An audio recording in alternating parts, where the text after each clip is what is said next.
If you bought the kit, there was a piece of floral wire in your kit that's about 18 inches long. So the first step will be, and I'll show you up close in case you're buying your own. The thickness is not critical, but this is how thick this one is. It can be a little thicker if you're buying your own wire. I wouldn't recommend much thinner than this though.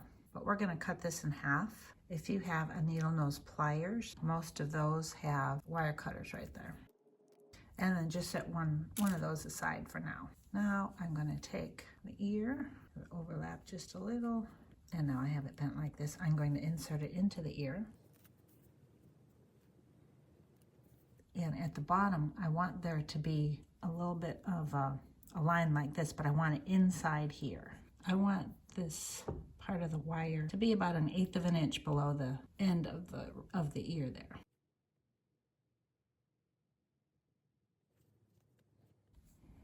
There, that fits.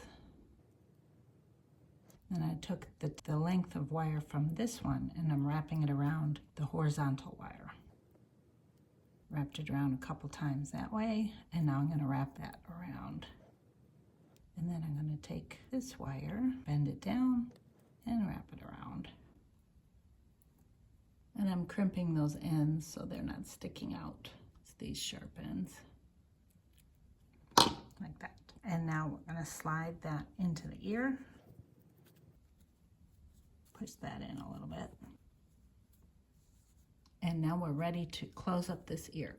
Now we're going to use the same color thread that we have been using that matches backing of Peter. I'm going to use a single length of thread. I'm going to use about a 30-inch piece, knotted at one end. I have my thread threaded onto my regular sewing needle, and I've got my knot at the end. And we're going to ladder stitch close the side. So I'm going to bring the needle up through the inside, right up to the opening here, and come up like that. And then we're going to use that same stitch that we used to close our seams on the arms, legs, and the tummy. The difference is this is a single length of thread and the others we used double length.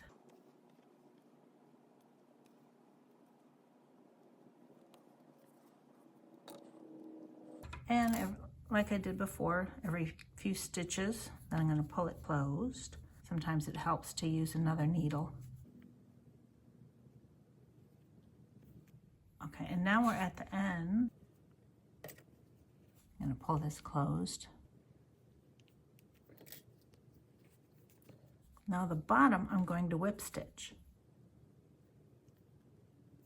And I'm going to go around that wire.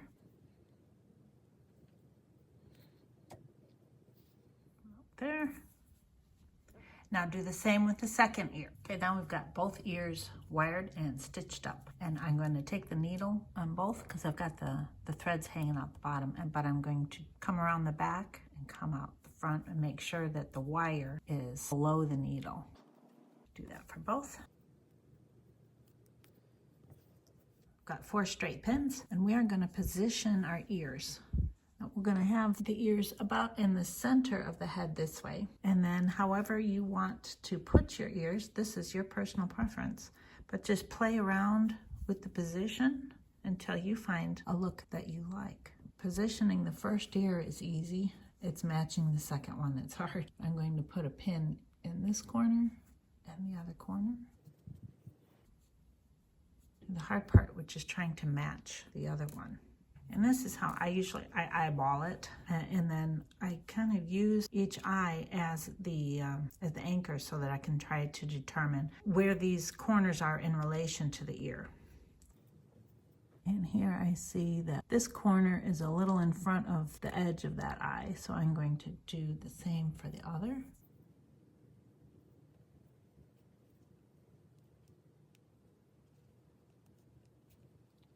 And now I'm going to look at it upside down to make sure that I have it even as far as where in the middle of the head it is. And I see that this corner is a little in front of this one. And just reposition that. And I'm going to take a look at it from the front again. Okay, I've got this one a little higher up than this one. So I'm going to undo that in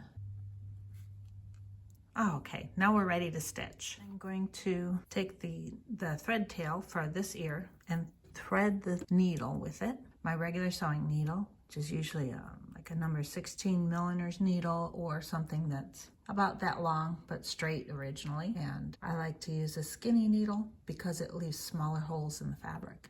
And now I'm going to use my I'm going to straighten that up a little, make it easier to see, or a needle to move some of the fur away from there. And this fur will also help hide some of the stitches. But now I've got my needle threaded. We're just going to do whip stitches along the base here. And then in the front, we're gonna go down into the head and then come out behind the ear. And then we're going to poke the needle through the ear. Make sure that the wire that is going this way in the ear, make sure that is below the needle. And I'm using this needle to try to feel for it in there. And then we'll just keep doing that to get the ear secure.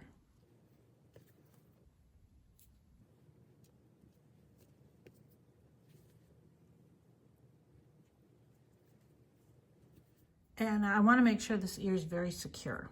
So I'm going to do a couple more stitches, a couple stitches here at this top corner, and then we are going to do the same thing but back the other way. Many people pick up bears and bunnies by their ears, so you want to make sure that the ears are very secure.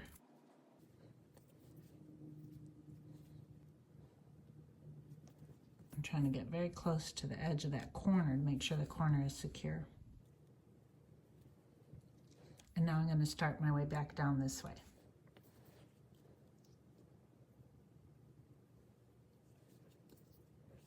And now we're at the other corner. We're going to do 2 or 3 stitches at this corner to secure it.